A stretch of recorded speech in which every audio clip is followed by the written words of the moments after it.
জাতীয় নাগরিক পার্টি এনসিপির ভেতরে এবার প্রকাশ্যে উঠে এলো জামায়াত ইসলামীর সঙ্গে রাজনৈতিক সমঝোতা নিয়ে তীব্র মতবিরোধ। দলটির সিনিয়র যুগ্ম আহ্বায়ক সামান্তা শারমিন স্পষ্ট ভাষায় সতর্ক করে বলেছেন, জামায়াতের সঙ্গে সমঝোতায় গেলে এনসিপিকে কঠিন মূল্য চুকাতে হবে। রোববার সকালে নিজের ফেসবুক পোস্টে তিনি বাংলাদেশ জামায়াত ইসলামীকে নির্ভরযোগ্য মিত্র নয় আখ্যা দিয়ে এনসিপিকে যে কোনো ধরনের জোট বা রাজনৈতিক সমঝোতা থেকে দূরে থাকার আহ্বান জানান। পোস্টে সামান্তা শারমিন লেখেন, বিচার, সংস্কার ও গণপরিষদ নির্বাচন এই তিনটি বিষয়কে কেন্দ্র করেই এনসিপির রাজনীতি।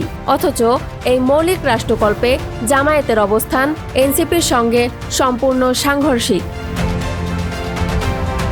তিনি আরও বলেন, অতীতে নিম্নকক্ষে পিআর বা আনুপাতিক প্রতিনিধিত্ব ব্যবস্থার দাবি তুলে জামায়াত ইসলামী সংস্কার প্রক্রিয়াকে বাধাগ্রস্ত করেছে,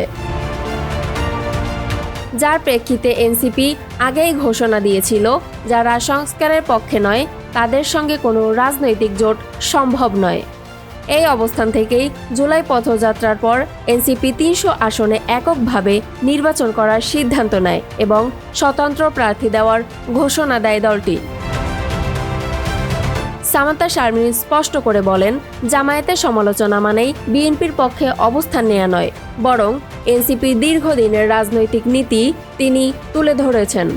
বিশেষজ্ঞদের মতে সামান্তা শারমিনের এই বক্তব্য এনসিপির ভেতরের আদর্শিক দ্বন্দ্বকে প্রকাশ্যে নিয়ে এসেছে।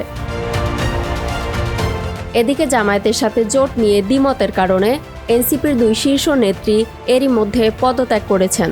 গতকাল রাতে তাসনিম জারা এবং আজ তাসনুভা জাবিন তাদের পদত্যাগপত্র জমা দিয়েছেন। রাজনৈতিক বিশ্লেষকরা বলছেন, নির্বাচনের আগে এনসিপির মধ্যে এমন ভাঙনের সুর দলটির ভবিষ্যতের জন্য বড় অশনি সংকেত। এখন দেখার বিষয় জামায়াত প্রশ্নে দলটি শেষ পর্যন্ত কোন পথে এগোয়।